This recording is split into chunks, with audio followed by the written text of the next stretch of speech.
What's going on, everyone? Welcome back to the channel. Today I have some crazy news for you.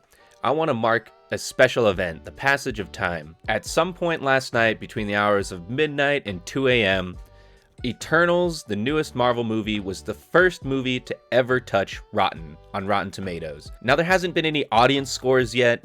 This is purely critic scores, so no one can say anything about review brigading or anything like that. These are the critics that Disney paid for. These are the guys that propelled Captain Marvel to $1 billion and Black Panther as well, though I still think that's a better movie than Captain Marvel. To me, this represents a very special moment. This is the first crack in the foundation of Marvel's castle. This is truly the beginning of the end, in my opinion.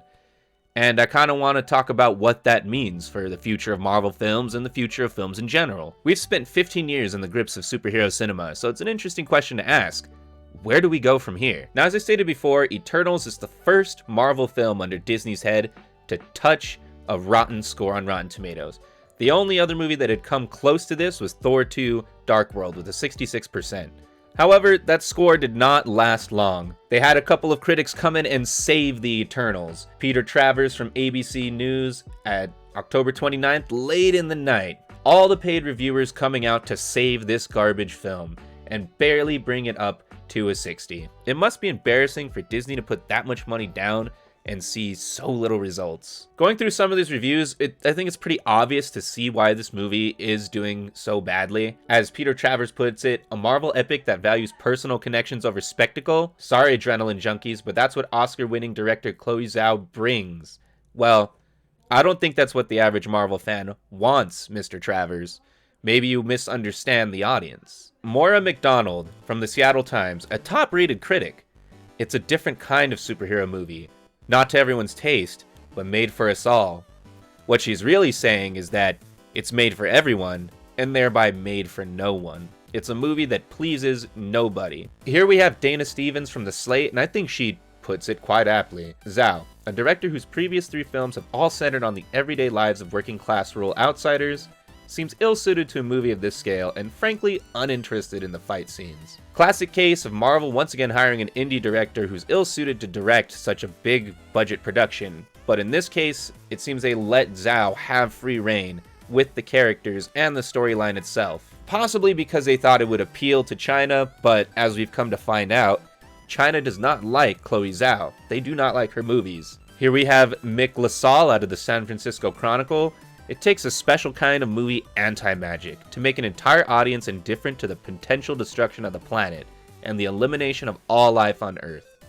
Eternals manages this. Everything we read, even from the top critics, tells us that it's a boring, uninspired, uninteresting plot of a movie with too many characters, boring romance, handled by an inexperienced director. I theorize that this could actually be Marvel's first flop. I think it's going to be very hard for them to get people interested in such a large cast of characters when none of them have been introduced before, and to be quite honest, there isn't really a visual appeal to this team either. Sure, they got the suits, the same old gray muted suits we've seen from Marvel, but there's no real unifying character to this team. There's nothing that really brings them together and makes them look like a unit. That's my personal opinion on this anyway. Now, there's been some controversy around this. Obviously, you have some people trying to blame this on review brigading, and even though there hasn't been any audience scores yet, some of the cast members have actually gone off on Twitter and now deleted tweets accusing the audience of just being, accusing the audience of being prejudiced or just disrespectful. But when we get back to the RT, which is just nothing but critic scores, we see that it is just a bad movie. It's shaping up to be just a bad movie. But beyond that, I think this movie was just made to check woke boxes. You look at the director, you look at the production choices, you look at the fact that they had absolutely no respect for Jack Kirby's original vision and just simply recast everyone and race changed everyone however they felt comfortable, meaning that they really didn't care to tell the original story portrayed in the Eternals. I think the real truth is that even though they produced probably one of the most PC movies in Marvel history, no one really cares. We live in 2021 now, where it's expected for a movie to be really diverse, and having a gay romance really isn't that novel. We see it in everything produced now. It's not a big deal. It's not controversial. And it's not going to sell tickets. So what does this mean for the future of the MCU? Well, I think this is the beginning of the end, to be quite honest. We're coming off of 3 mediocre shows. Loki was the best, but I can still admit it was pretty mediocre. We've had 1 good movie since Endgame, and that's Shang-Chi, surprisingly, being the best of the movies they've put out, and apparently we're just going into the worst train wreck they've ever conceived. I don't know if it's that the audience tastes have changed, or that Marvel itself has changed. It's probably a bit of both. But I think we're going to start seeing the rise of DC. DC has really been stepping up their production lately. I've been very impressed with what they've done since Joker. I don't know if you guys have seen Doom Patrol. I would really recommend it. It's a really good drama. It reminds me a lot of Sandman, that being Neil Gaiman's Sandman, in that it has the ability to mix the mundane with the fantastical in a very even-handed manner, in a very skillful manner. And I think that's what a lot of Marvel movies really don't understand how to do.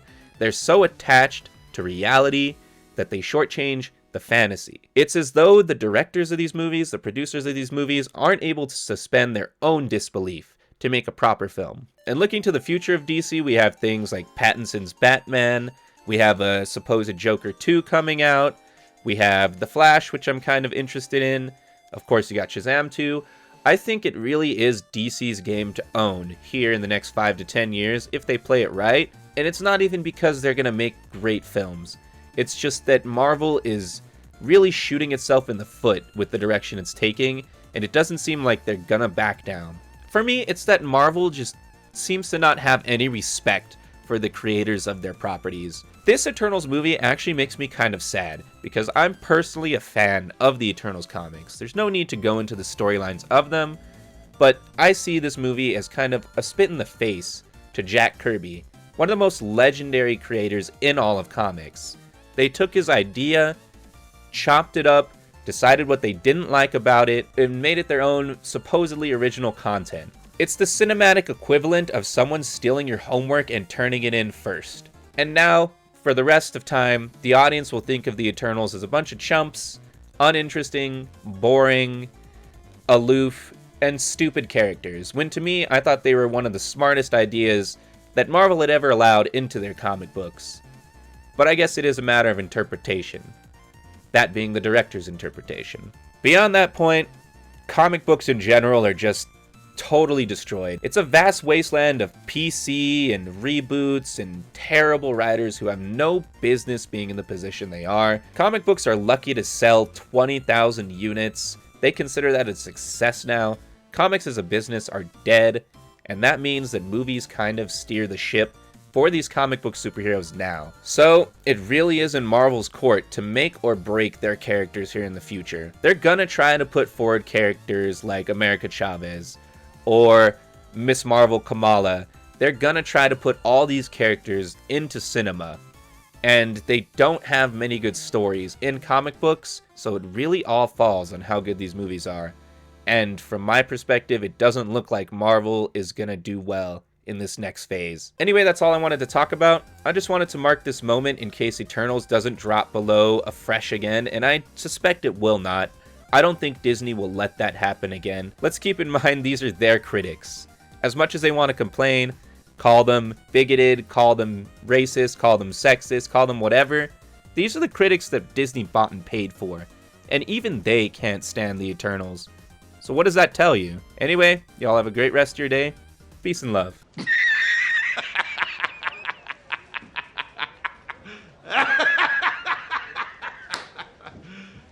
You serious?